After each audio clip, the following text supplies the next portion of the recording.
Lessons from the dream world. I recently had a dream. The kind of semi-lucid dreams where we are taught lessons about life that in the busy daylight we ignore. I became used to them. Some regarded this life, people, events, the cause and effect of these interactions. Others were trips to other planes of existence. Some I could revisit at will in the awake state. Others happened spontaneously night or day, when I would fall into a catatonic sleep, time warped out of this world. There were multi-level lessons in this dream, showing me again that the places we visit during sleep are worlds outside the reach of our not-so-conscious mind. Some are worlds that we have created from our unconscious interactions in our daily life. They seem to take a life of their own, fueled by the intensity of the energy we put in at the time of their conception. This was nothing new, yet it added a new layer as if to validate the previous teachings. Every intention we have create other worlds to which we are bound until we bring them to maturity, or until we settle the bill with those against whom we trespassed, consciously or unconsciously.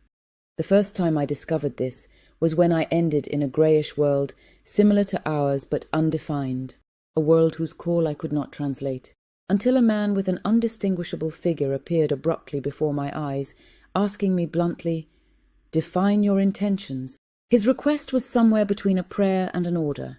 Reading my mind, he answered my question why this world was so vague, undefined and grey. "Because your intentions are not clear. You created us, and we need you to clarify your intentions to fully form." The experience shook me to the core. The implications were serious. In my earnest, I was about to throw myself in a quest for answers on the subject, when I realized that I received an answer to a question I could not even formulate. My research process is generally dictated in this order. It starts with an insight or a question. I see, feel, or intuit the concepts. This leads to inner searches akin to time travel through existence. I gather the data, receive answers to my queries, have the experience internally and externally to test the answers, formulate a hypothesis, then go on externally researching to see if anyone wrote on the subject. I read anything related from all angles, then I go back in with more questions. I have more experiences, more answers, more questions, more research.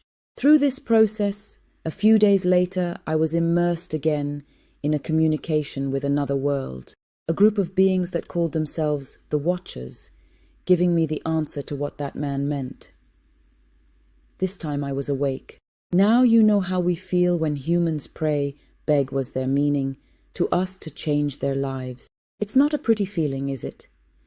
First that world, now the Watchers. How do I phrase my queries?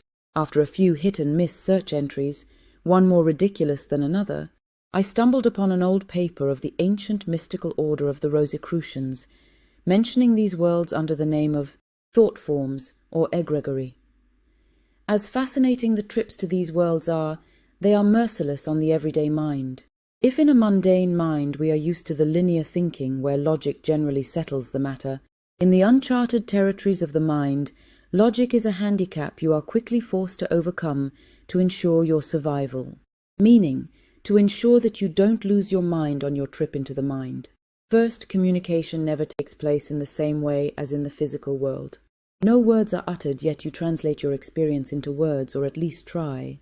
There is no sound, yet you hear them. How many people are locked in mental institutions because they are gifted and cursed at the same time to have access to these worlds? Similar but not as wide and transparent as my conversations with self, they were communicating in concepts with vast ramifications unfolding at the same time. The level of understanding depended on how wide the aperture of my lenses of perception was, and how rich the vocabulary to then translate it. And here, to the translation stage, I was always lost for words. Back to the worlds we create. This new dream showed me how we interact with these worlds through dreams and why. We never stop. We are as busy during sleep as we are during daytime. We communicate with people, whether we met or not in the day life. We settle disputes. We tell those who have affected us and whom we have affected what we didn't in daylight. In this dream, it was the case of a woman who I never met, but whose life I affected, and she affected mine. We had a very honest, at times uncomfortable conversation where both told our piece. I have wronged and hurt this woman in the day life unintentionally, and I was offered the chance to right my wrongs in the most accepting and loving atmosphere. There was no judgment, no grudges, no defensiveness or viperine attacks we have in the day life. We were communicating at a higher level of mind without words, straight from the heart, as if our hearts were telling their piece, each mindful of the other. To my surprise, when my mea culpa ended, I had at my turn a message for her, a message which was not trying to diminish the extent of my responsibility, but which was making her aware of her own. She was waiting suspended in the echo of her pain for this moment to set herself free. And what set her free was not the acknowledgement of my wrongs, but the acknowledgement of hers in front of me. She discovered, like I did during my near-death experience, that she was not an innocent victim of the circumstances that made her suffer. She discovered, like I did then, that she was a co-creator of her worlds and of all their experiences. As I mentioned the multi-layers of these states, I knew that this too carried another gift. I knew that everything is bivalent. I freed her with my mea culpa, without which she wouldn't have received my gift. I set one thing straight. What was the gift? Other than setting myself free from that past wrong, I knew that there was a bigger gift hidden, slipping away behind the veil of the daylight. The gift was somewhat unrelated. It was an answer to a long-ago question that remained open and unanswered, or answered bit by bit, as I earned my right to it through my daylight actions, intentions, and emotions, through how well I behaved to deserve access to this knowledge, if you may.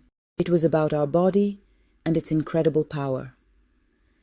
I was shown how little stimulus we need to experience a tsunami of emotions, how each sense is stimulated into a frenzy by the smallest touch, by a fragrance, a sound. How unbelievably magnificent this vehicle is, to see how it repairs itself, to see in slow motion the healing of a wound, the regrowth of skin and tissue, and all in an orchestrated dance at the mere sound of a signal that is omnipresent but which we could only translate through the sense that we have more attuned, more developed.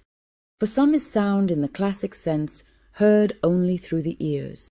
For others is smell, touch, taste, and for those few of us open to the conversation, all at the same time, since the signal is not fragmented, only the late humans, our civilization consciousness was. So what is my gift from this adventure? You writing this for others to read, came the answer, accompanied by a wide smile floating around me to the point of a cosmic giggle at my expense.